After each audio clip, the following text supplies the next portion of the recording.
You're hired. Two words everyone loves to hear. But before we hear those words comes the interview. Today's video is part 3 in a series that's all about preparing for a job interview.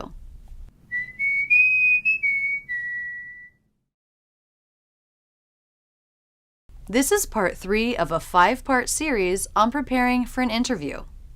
Interviewing for a new job can be a huge source of stress and anxiety. If you're interviewing for a job in a non-native language, the stress can be even higher. In this video, you'll see me interview for a job. Throughout the interview, we'll discuss some of the most common interview questions and how to answer them. You'll also learn some basic information to get you started creating your own answers to these questions. Let's pick up where we left off in the previous video. Can you tell me about a time when you suffered a setback and had to maintain your enthusiasm? Common question. Can you tell me about a time you suffered a setback and had to maintain your enthusiasm? The interviewer may ask questions like this to get a better sense of how you behave and perform in certain stressful situations. The question may be about your actual past experiences or a hypothetical situation to see how you would respond. Here are examples of other questions that are similar to this one. Tell me about a time when you had to deal with a difficult client or coworker. Tell me about a time when you had to respond to a crisis.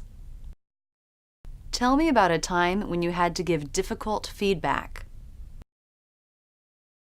How would you handle a situation where you and your supervisor disagreed about an issue or course of action?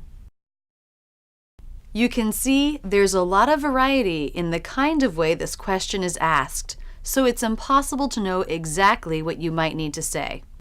In the days leading up to your interview, practice responding to several different versions of this question every day.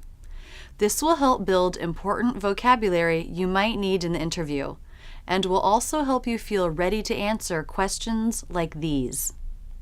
Can you tell me about a time when you suffered a setback and had to maintain your enthusiasm? Sure, one definitely comes to mind.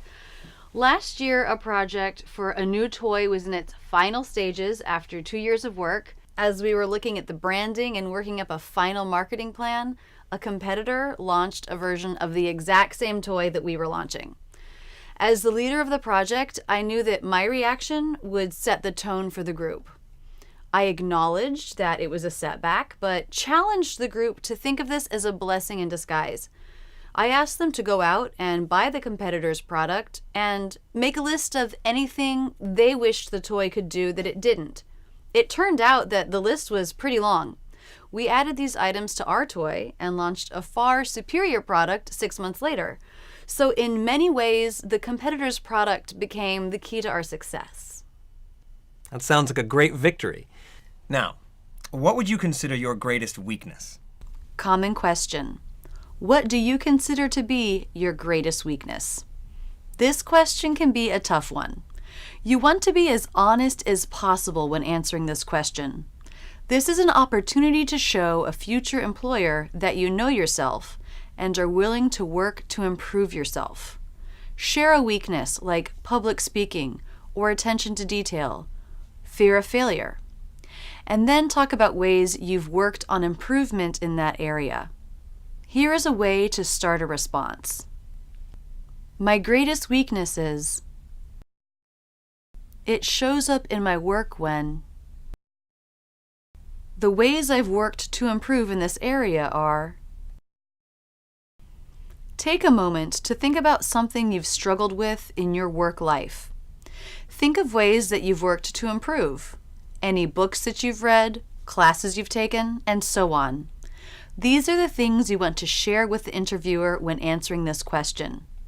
Remember, the important thing is to show that you're aware of your weak spots and that you're already working at improving in these areas. Now, what would you consider your greatest weakness? Chocolate. Just kidding. No, my biggest weakness is public speaking. It's something that I've spent a lot of time working on and in which I've improved a great deal. I'm very comfortable in smaller meetings with my teams, but when I present an idea or concept to a larger audience, I still experience some stage fright. At this point, I can handle these situations professionally, but I would like to be more comfortable in these moments so I can really enjoy the experience of presenting rather than just survive it. Fear of public speaking is a very common fear. I'm in the same boat on that one. To be continued. We'll pick up from here in the next video in this series, where we'll discuss talking about the future and wrapping up the interview. I hope this video on job interviews has been helpful. There's nothing better than walking out of an interview feeling that you were well prepared. If you have interview-related questions or stories, please post them in the comments below. I'd love to hear them. Are you signed up for my mailing list? If so, you get free weekly emails in your inbox with English videos and lessons, as well as stories of American culture and my own life. Click here or in the description to sign up. That's it, and thanks so much for using Rachel's English. If you liked this video, be sure to subscribe. Either click here or in the description. But don't stop there. Keep learning with my American English in Real Life playlist, my Ben Franklin playlist, or my Word of the Week series. Click on me to check out my channel where there are hundreds of great videos. Don't forget to visit my website where you can learn about my premium membership and online courses.